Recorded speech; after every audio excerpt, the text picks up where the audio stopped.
Peace and love, everybody. Today is a beautiful day. We're going to have a beautiful conversation with my brother, my friend, Dr. Bruce Haynes, the author of the book called The Soul of Judaism. If you see I'm willing to block my face, you know what it is. This is a very important book that I urge every single person that watches this live stream tonight. If you don't buy it, tell a friend to buy it. It's probably one of the top 5 books you should read if you want to know about Judaism and African descent, as far as African Americans and in the West Indies, how we got Judaism and so forth. This is like the best book to buy. So, without further ado, let me present to you, ladies and gentlemen, my esteemed brother, the doctor himself, Dr. Bruce D. Haynes. How are you today, my brother? I'm doing great, Brother Garfield. How are you doing today? I'm doing great, man. I'm interviewing one of my favorite people in the world. I think your work, and I got to tell you this, man. I got to tell you this. I use your work when I'm debating folks all the time. I pull your book out, page 125. I pull it out all the time, man. I say, you got all the sources here. And Thank you, ironically, brother. the first time I interviewed you, I told you I also interviewed Jonathan Shorch, who is a guy that you use in your book. And so in two Indeed. weeks, either next week Thursday or the following Thursday, he's going to be on. But I do Oh, want to beautiful. invite you back during February for Black History Month, so we could talk about Judaism and moving forward to 20, as far as 2024 and beyond, as far as blackness and being African descendants and being converted into the religion and so forth. Where do you see it going? I would be And honored to come back and have that conversation with you. yeah, where do you Yeah, see I've that? been meeting so many interesting people since I wrote the book. Right. Then people began to find me before I had to find them. And Hmm. so I have met a even more diverse range of people than even that I talk about in my book, to be quite frank. Hmm. Yeah. Right. I mean, for one, we know about the headlines with Kanye, Kyrie. We know about the Ron Dalton book stuff. We're gonna get into that, but we're gonna talk about the Jews and ancestry. But what do you think right now with what's going on in Palestine and Wow. Israel and the whole thing? It's kind of like a touchy topic. Do you want to? It Do you is. want it? And I always tell people I don't take sides in it. I just hate to see people dying, and I think the value of life is so diminished when we pick a side, that the Israelis who are dying, the Palestinians who are dying, the innocent victims is lost Precisely, in brother. all of this, man. What do you want to say Precisely. about that? Well,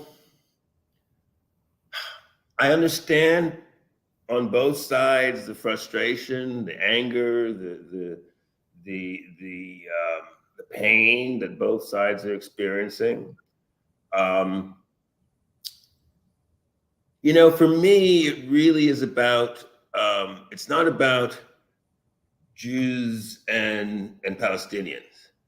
For me, it's about where is the role of violence for liberatory movement.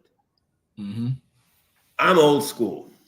I Right. come from the era of MLK, and I have an awful lot of respect for what I think is the non-violent tradition that Black Americans have established in our liberation struggle. And so I look to that as a model, Hmm. and I question the embracing of violence for your liberatory struggle. And Hmm. so for me, it's not that I don't think I can resolve of this tension between Palestinians and Jews that have gone on for generations. But I do think that we need to find a common narrative between the two groups. I do feel that we need conversations and leadership from the imams and the ministers and the priests and the rabbis to start sending a different kind of message about how to construct a future together. Right now, I don't see that conversation. I don't hear a conversation about democracy. I don't hear a conversation about mutual respect. Um, I hear a lot of vitriol. Hmm. And so I would love to see some leadership. And I don't know where it's supposed to come from. I don't know if it comes from the outside. I don't know if it comes from a third party. But I believe that just like the Republican Party, conflict does not lead to the goals that they may want. compromise is the way towards a democratic solution, in my judgment. And so that's where I would love to be pushing both parties. Constraint for Israel, who clearly has the power in this circumstance, but also a change in consciousness for Hamas, because I don't believe that an armed approach will lead the Palestinians in the direction that they want to go. Right. Yeah, it's sad. It's really sad. I'm just saying, I'm not in the game or the position to say, hey, pick a side. It doesn't even work like that, because I couldn't even picture myself even living in that environment. And there's it's 7 sad. million people on both sides, right, brother? 7 million people in a very, so that's 14 million in a tiny space. It's crazy out there, and I think something has to be done moving forward, because I remember I was listening to a guy make a speech one day about he was talking about the Pakistanis and the Wahhabi movement and so forth, and he's saying that whenever you attack a culture and you grow up hearing that this other culture or the big brother culture had something to do with your parents dying, you grow up with that anger. So imagine the Palestinians now who are young, growing up. Oh, these people are the enemy. So what are they going to grow up and do? And this is what we know the past 30 years has been, right? Preparing a generation for more conflict. So for me, that's where the conversation needs to turn. Is now I'll say something quite controversial, just since I have an audience now to say it. I would love to see Hamas move in the direction that Sinn Féin moved in. When I say that, I point to Ireland and a conflict between peoples who were split down the middle for generations, and they found a way to bring their country together. So I see that as a model of a potential to move towards a democratic solution for Palestine, and a peaceful solution for both sides. Right. I think, yeah. All right. I'll leave that last statement there for that. So let's moving forward now. In the last year or so, there have been a lot of controversy regarding Kanye West, regarding Kyrie, and regarding Jews in general and Ancestry. And so let me start off with the big K, which is Kanye. What do you got to say about Kanye West and his comments regarding Jews and his whole conversation? So let me tell you, brother, I got asked to write a piece by ESPN that I wrote for Forward. No, for ESPN, they've changed the name of it. It was called The Defender, I believe. But now it has a new name. So if you Googled me and you put in anti-Semitism, it's likely to pop up. Right. But it was in the aftermath of Kanye, essentially. Okay. And I wrote a piece that simply said that there's a moral position from my perspective, that I wrote a piece that essentially said Afro-Americans lose credibility for our own set of issues when we engage in anti-Semitism. Because in a sense, we are now engaging in the same kinds of, I don't have a great word for it, but bigoted behavior, for lack of a better word, that we don't want, projected onto us. So how could we possibly project that onto another people? So for me, thinking categorically about people is deeply problematic. At the same time, Kanye touched on some of the issues that I think have been spinning in the Black community about to what degree are Black Americans connected to the ancient Hebrews and the Israelites. And so there's a bit of misreading of what he said, but at the same time, I think he stepped into some territory that opened him up for criticism, as have a number of athletes of late. Where that's coming from in the Black community, I don't know. We seem to have lost the history that I grew up with. Okay, when I grew up in Harlem, the history for Jews was that if you want to get a job, it was only the Jews who were going to give it to you. If you want to get credit, it was only the Jews who were going to help you out. And so I grew up in the legacy of civil rights, where there was a much more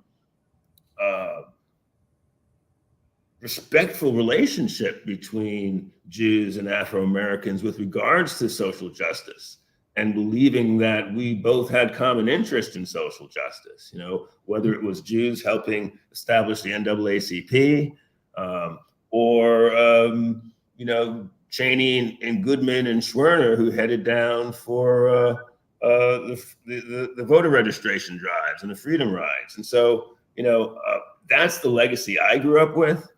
And so, but post 95, in the aftermath of,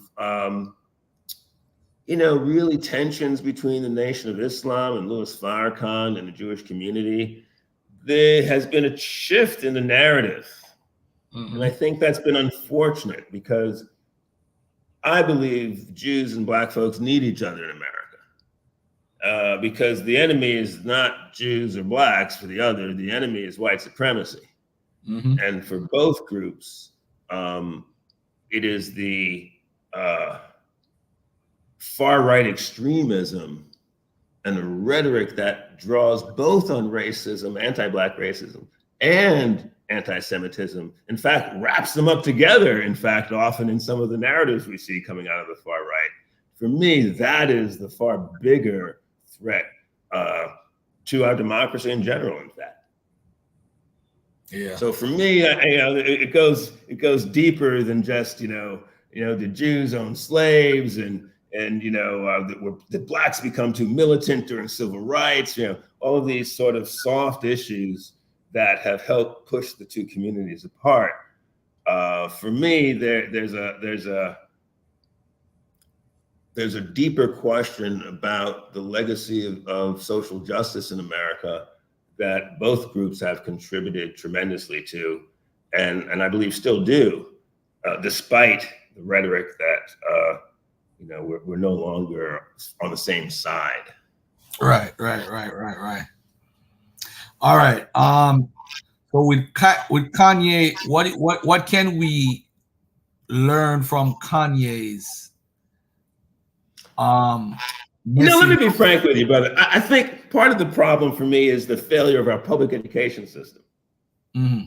Our public education system, which most Black folks are subject to, has not done a good job of teaching us about our own legacy of social justice in America.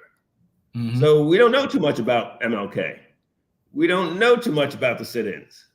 We don't know too much about the freedom rides in 1948. We don't know too much about the Black soldiers who went and liberated the camps during Nazi Germany. Mm-hmm. So there's a long history of mutual support between these two groups that have been critical to establishing many of the civil rights gains that we have occurred. And so in some ways, I feel we tarnish it with superficialities. In fact, one of the things I wanted to surprise you with today, you had mentioned that you wanted to talk about Jewishness in the Caribbean. Mm-hmm. Well, one of those parallels is sort of the reality of that is this complicated relationship between both slavery and the creation of Jewish descended individuals who took on Judaism, right? Mm-hmm. So great contradictions. Well, we have those contradictions right here in the United States. And in fact, I have to tell you, I discovered in January that this contradiction is actually in my own family. And so in January, I did a DNA test. And they came back and said, well, we think this German Jewish gentleman is your great-grandfather. And I said, no way. Where would that come from? How is that possible? And I come to discover that through using Ancestry and Ancestry.com and writing to some folks who shared some DNA with me, I come to discover that George Edmund Haynes, the founder of the National Urban League, was fathered by a Jewish man from Germany who had an affair with George Haynes's mother. And so, now, not only did this man have an affair with George Haynes' mother, he also had an affair with a couple of other Black women in his employ. He was quite the womanizer. Okay. And so now I learned that I have a number of Black cousins, all related to the brothers of my grandfather, George Haynes. And so I also learned, and I'm still, this has not been written up yet. This is still really an unfolding. I'm learning through some of my cousins that I have another book in the making, potentially, really. That there was a whole history in Pine Bluff that everybody knew about these Black descendants. A couple of these descendants were able to reclaim the Altimer name. So I have some Black cousins descended from Louis Altimer. This is the great-grandfather, Louis Altimer. And they all carry the Altimer name. And apparently the Altimer family, the white Jewish Altimers, knew about the Black Altimers in town, and even offered to pay their schooling if they would stay in Arkansas. So I have these Black cousins that have all this family history story that is part of their family folklore that now has overlapped with my family genetics and a whole new vista. So I'm like, well, where does this German Jew come from? Well, it so happens that Mr. Altimer came from Sephardic Jews who fled Spain, went to Germany, moved to Altimer, Germany, and took that name, Altimer, from the place they moved to. Wow. This is what my Black cousins have told me. Okay, so number of things, of course, raise questions for me. Now, one was, did my father know? I do not know. Right. Too late to ask. But I do know that my father sought out a rabbi when he was near death. He was dying of cancer. My Muslim brother was taking care of him at home for almost a year while he was dying, and they had many, many long conversations about religion and death. And the next thing, my older brother George knows, Dad goes to see this rabbi, and he and I used to say, "Why? We don't know. What's that about?" Now it makes us wonder: did he know he had some Jewish ancestry? We don't know. We don't know. I also wrote in my book that I wrote with my wife, Down the Upstairs Case, where I talk about the history of my family and the legacy of George Edmund Haynes. I write about the fact that in the 1960s, when I was growing up, my family owned the frat house at CCNY, at City College in New York City. Right. And I always believed, because during the 70s, the CCNY was Black and Puerto Rican. There weren't many Jewish students there anymore. And so I always assumed the frat house was a Black frat house. You know, Harlem was Black. I was in a Black world. And well, when I went to go write this book a few years ago, I actually had the deed to the sale of the home in my records. So I pull out this deed and I go through it, and I come to find out it was the Jewish frat house of CCNY that the Haynes family owned. Wow. Now, how many circumstances do you know where a Jewish fraternity would be paying the mortgage to a Black?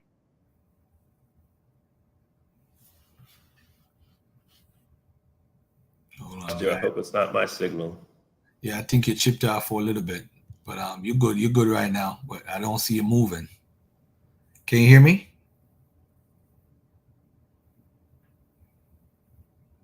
You probably got to go out and come back in.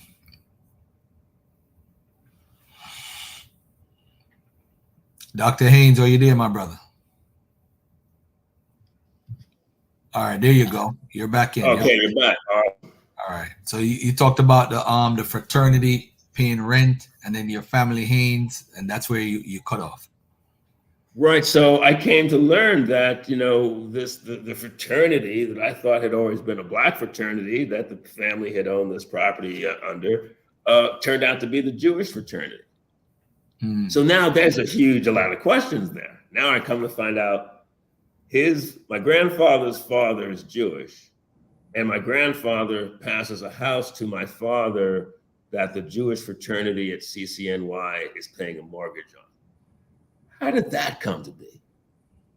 So there are more questions than I have answers, and some of these things I may never get answers to in the end of the day.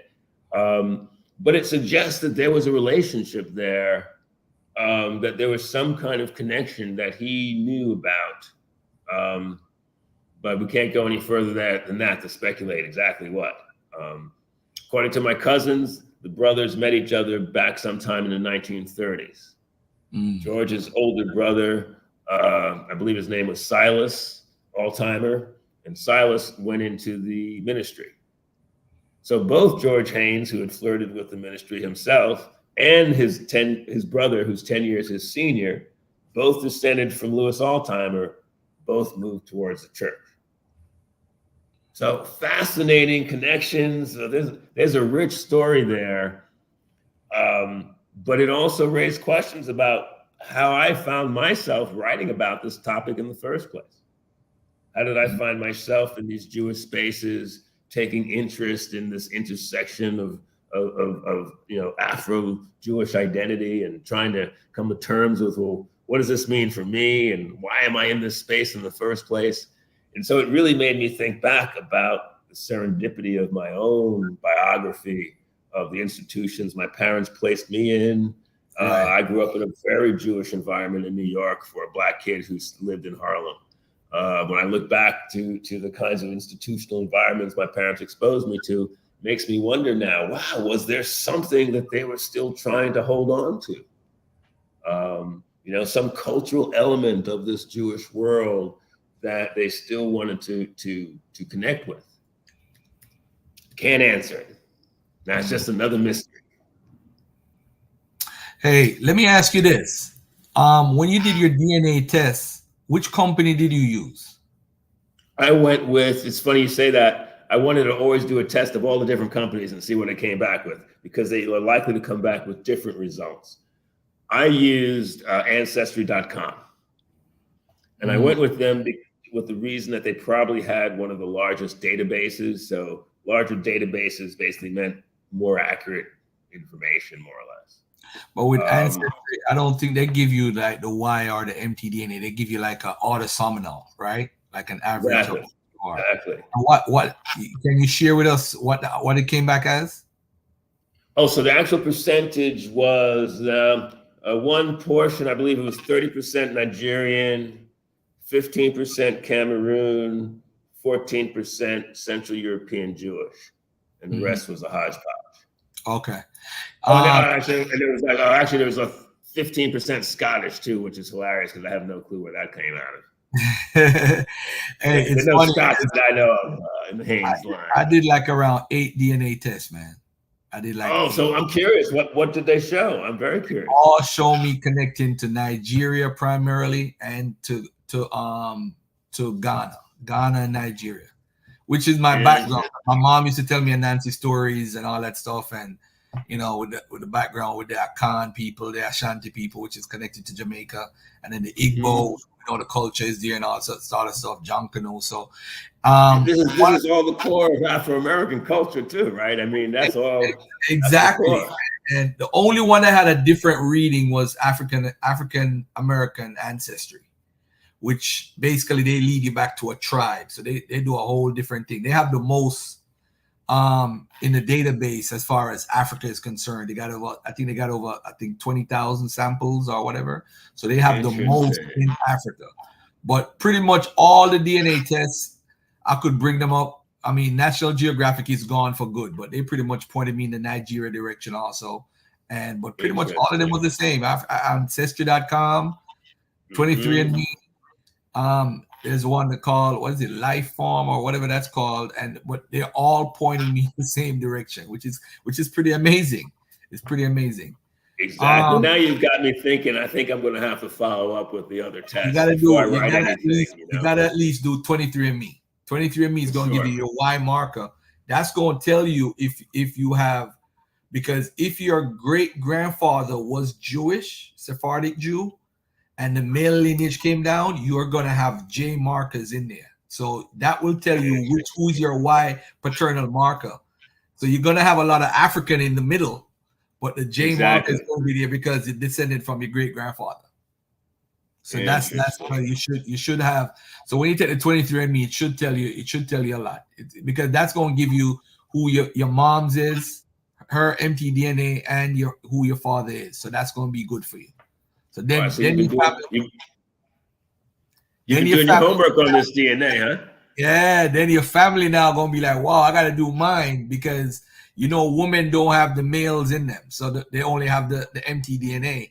So you have the male Mm. and the female. So you could tell your sisters, if you have sisters, you could tell them where they Hmm. come from, and you could tell your brothers where they come from, or your grandparents or whatever. You could tell them based on your DNA. Interesting. Well, actually, it's interesting. Like on my mother's side, I know I have a great great grandmother who's Tuscaroran Indian, for example. I mean, I have a picture of Mhm. her, but yet none of that came up in my test. But So, no, that's going to come up in the 23andMe. yeah, That's going to that's come what up I'm in the curious 20. about.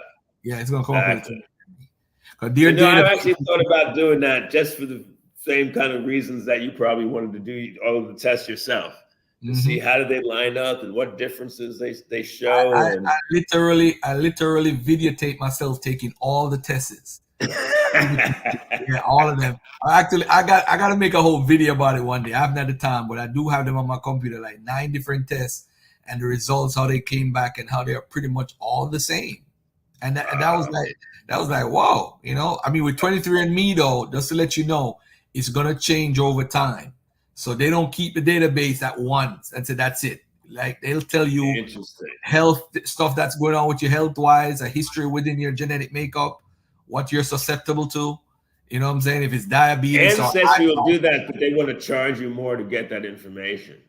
23andMe got you. They got you. Yeah, they got it set up so like we have more data, but give us a little more dollars and we'll give you a Yeah. little more information.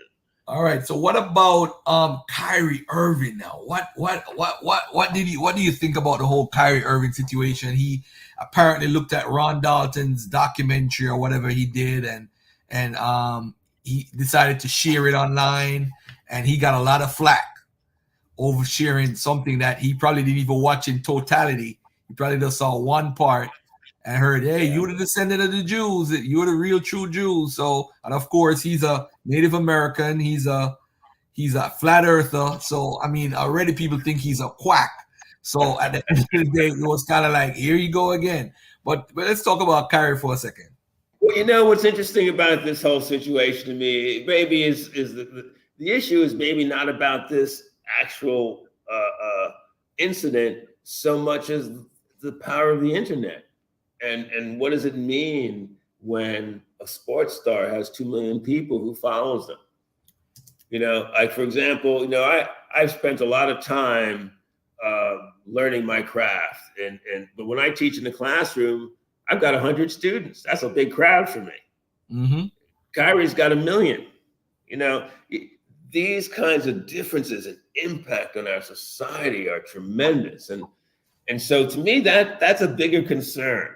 It's that someone like him or anybody who is excels in one area, now they have suddenly a huge impact because society follows them. And so this is a phenomenon that I think we're stuck with for the time being. But I don't think it's good. It means that a little bit of information, or like you said, maybe he didn't even think that much about it. Oh, this is great, and he sends it on, and the next thing, boom, blows up. That's a problem even with people who get quoted out of context regularly, where a little snippet is quoted and goes viral. So that's the kind of age we live in, and I think it's somewhat of a consequence of that. I'm more troubled by where we get our information from. Okay, like anybody can make a video. Mm-hmm. And the technology now allows anybody who's half-witted to make a reasonable presentation in video form that can be very compelling and yet be completely untrue. Yep. And so there's an awful lot of that all over the place. In fact, here's a great example. In the early days of the internet, I had a good friend of mine send me a post on Facebook, and he said it was a picture from a children's book. And I actually know the children's book because I teach about race and American history a little bit. And it was an old children's book from the 19th century that had a picture of a crocodile with some little pickaninnies next to them. Oh, I think I lost you. Go ahead. Okay, great. I did that. And my friend sent it to me and said, "Oh, this is some rumor about white people really eating black children." And I'm like, "No, that's not true. That never really happened." But people were passing this around as a rumor, and in fact, of course, it was a real book.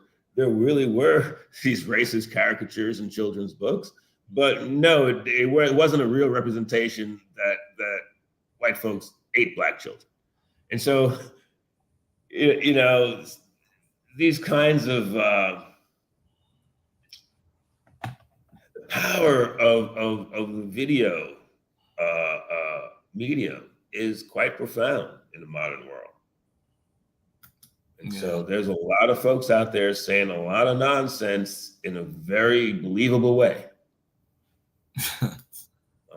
My students do it all the time. I'll teach them something and they'll go online to find a definition, and they'll come back with some sort of generic definition, and I'll say, no, this is not good.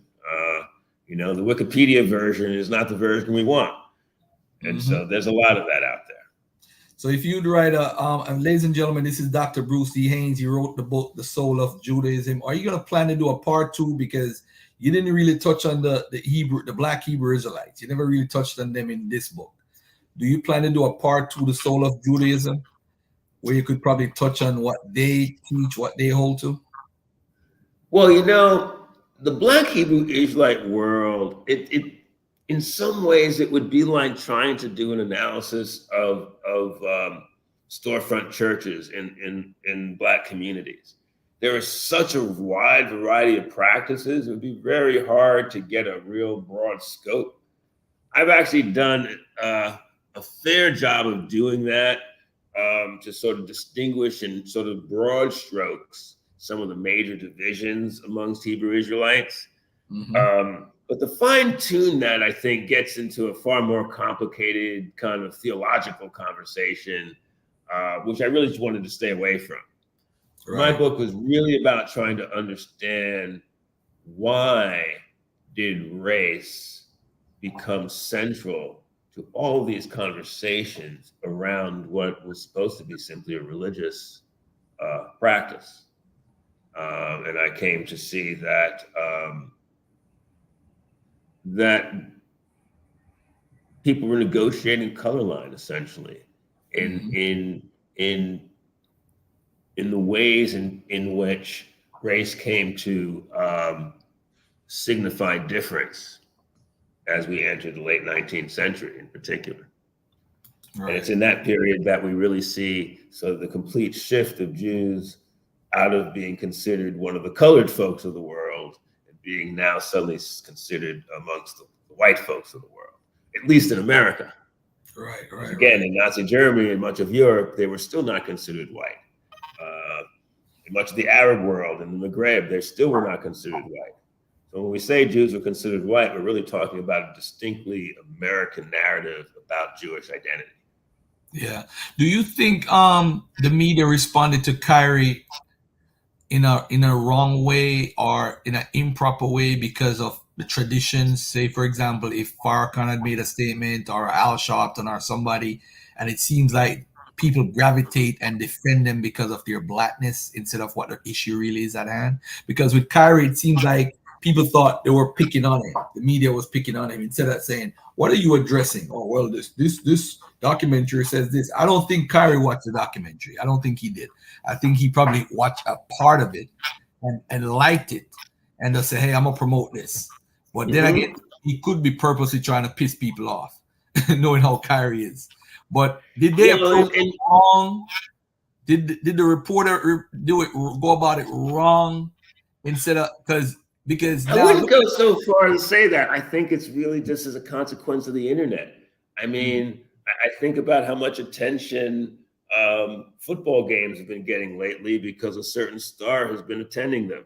You know, uh, Right, we right, are right. a media-driven culture right now that that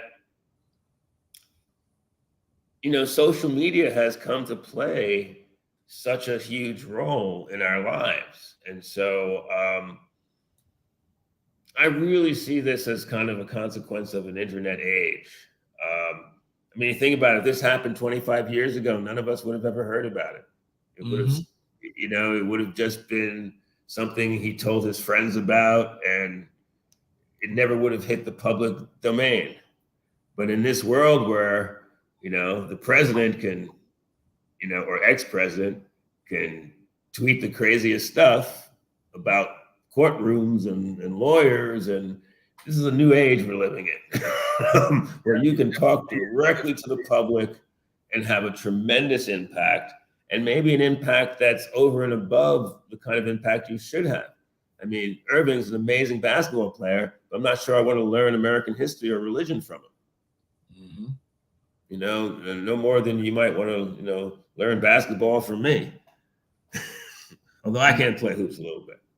Yeah.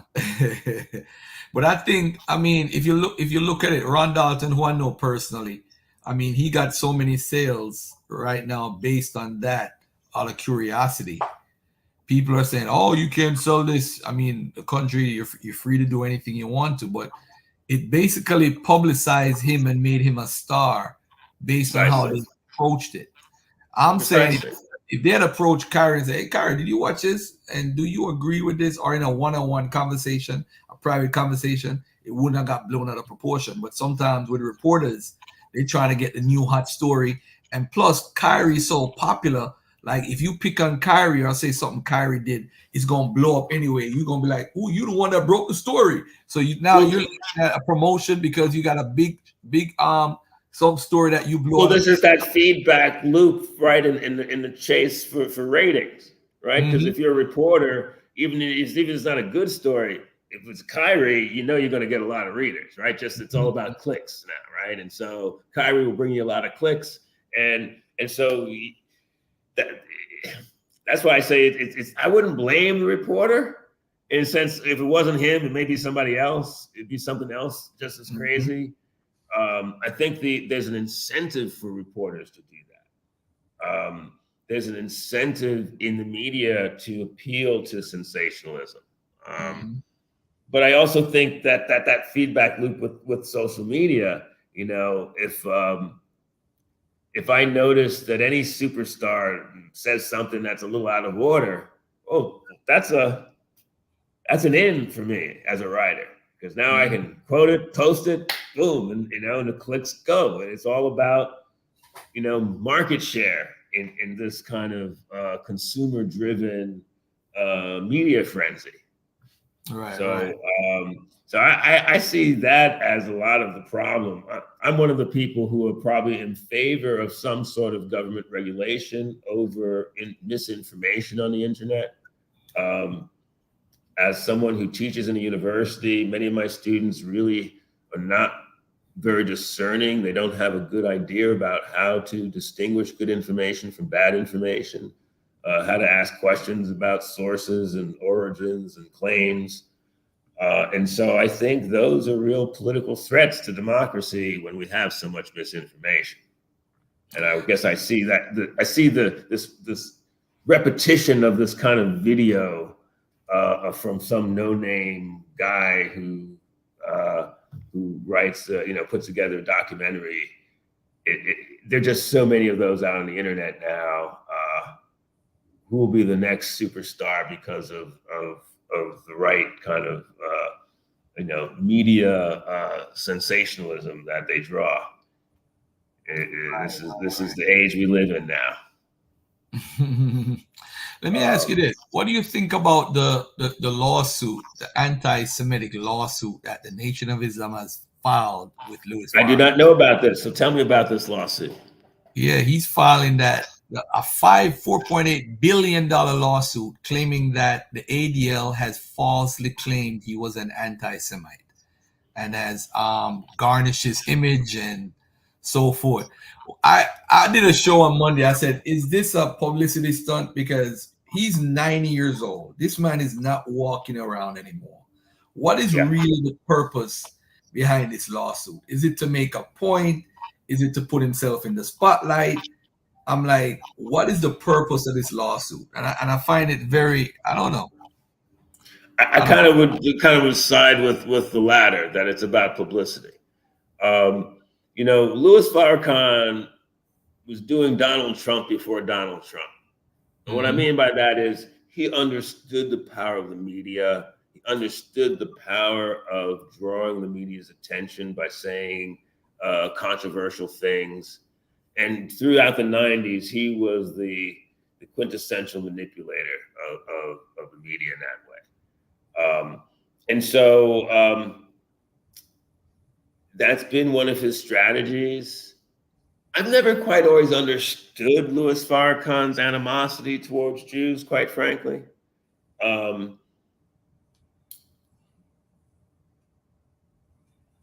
I think that your measure of your deeds and your words. Mhm. Has Farrakhan engaged in anti-Semitic acts? Not to my knowledge. But has he engaged in anti-Semitic rhetoric? That seems quite obvious to me. Mhm. Anyone who says Hitler is a great man raises questions about your motivations for saying that.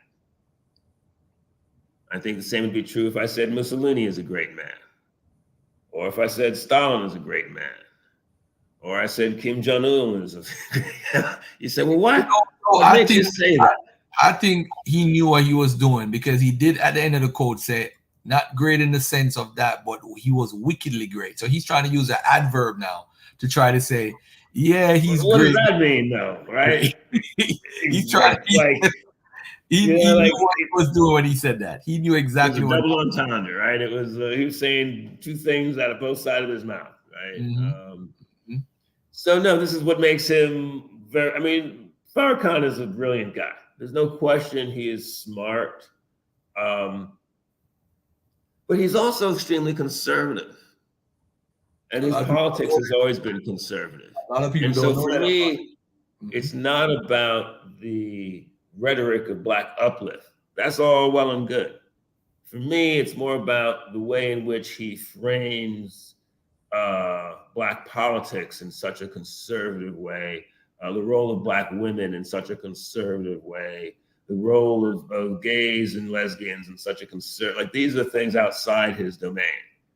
Um, so for me, it's about his politics. I see Louis Farrakhan in the same boat as I see the GOP.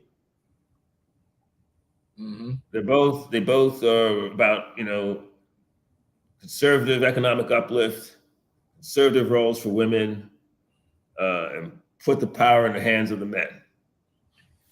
That sounds like the GOP to me. Before we go, because I wanted to keep this at around 45-minute mark.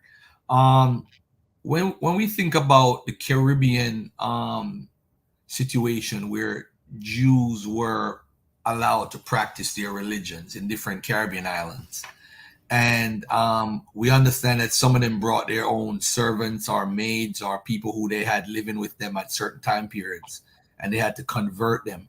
What was the main issue with? I think it was it Curacao or Suriname where they had to have different grave sites. Can you go In into that a little Suriname, bit? Yeah. in Suriname, in Suriname, it was really fascinating. It was probably one of the most well documented cases of the community reached 300 strong, the mixed race Jewish community. And so there was a lot of intermarriage.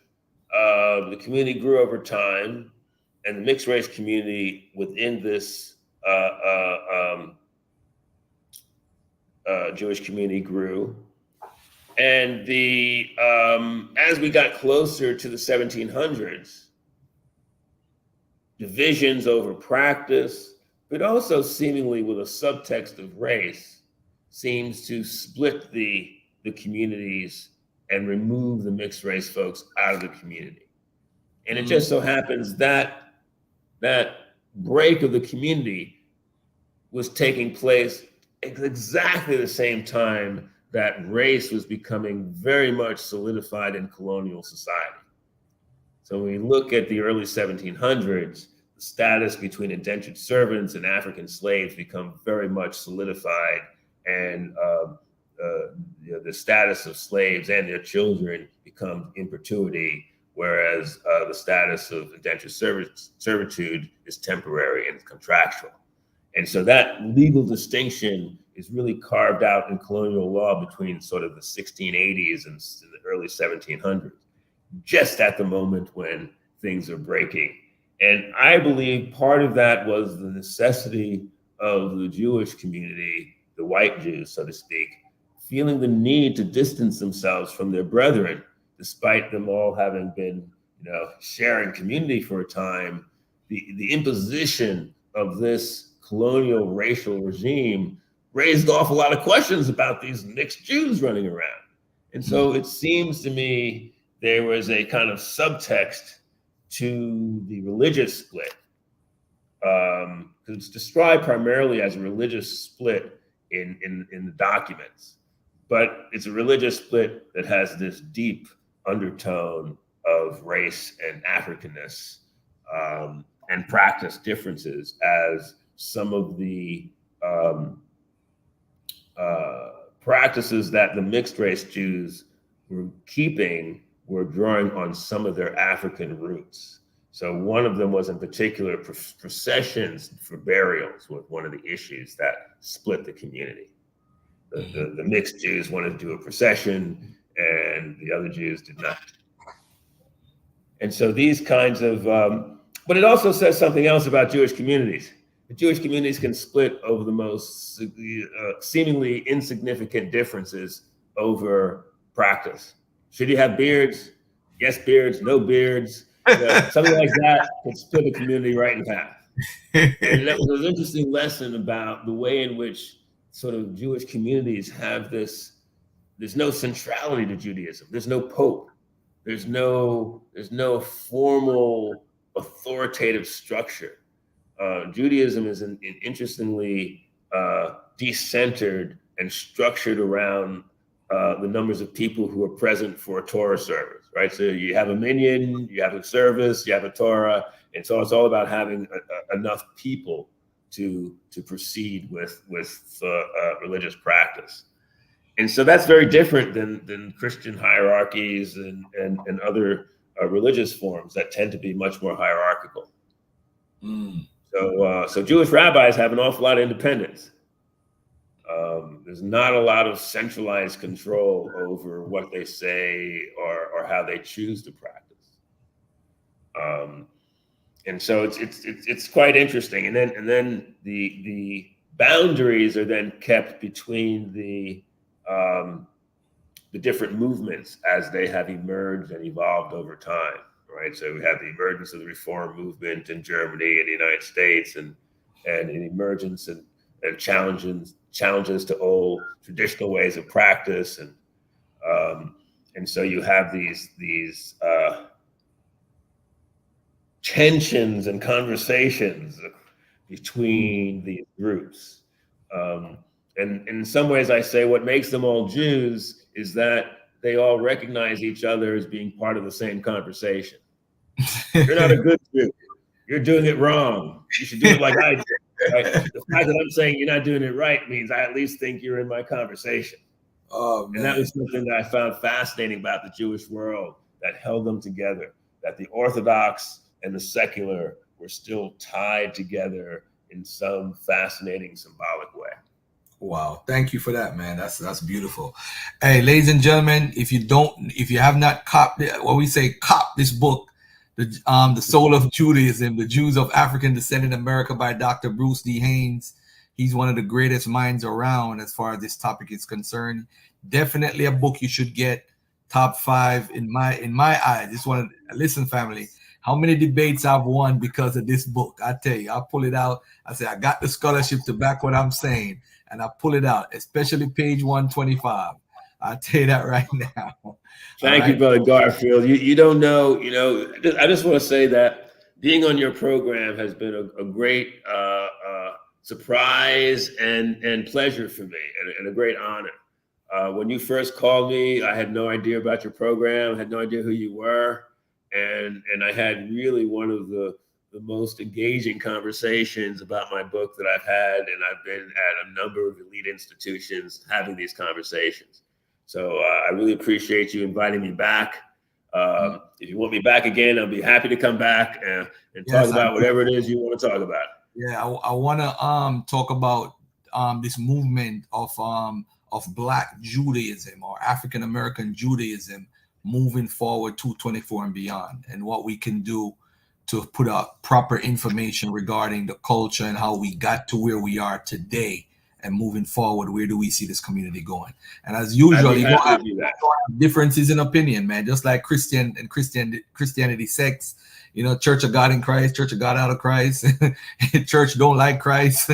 So you're going to have different Jews and different opinions, but it always boils down to, hey, they could come together and agree to disagree, you know what I'm saying? But still remain. I think we're at a critical mass right now where this is beginning to happen, where there are enough Orthodox Black Jews and secular Black Jews and Reformed Black Jews that are visible and practicing and starting to connect with each other. So I'd be happy to come back and tell you what little I know and spread the message. All right. Don't forget to take your 23andMe. I'm suggesting it right now. 23andMe sent me a check for that endorsement, by the way. 23andMe. They need to send me a check. All right. Thank you. That's a great idea, brother. Thank you. Thank you for a great conversation as usual. No problem, my brother. Anytime. Peace and love, family. We out of here. And thank you guys for tuning in. Share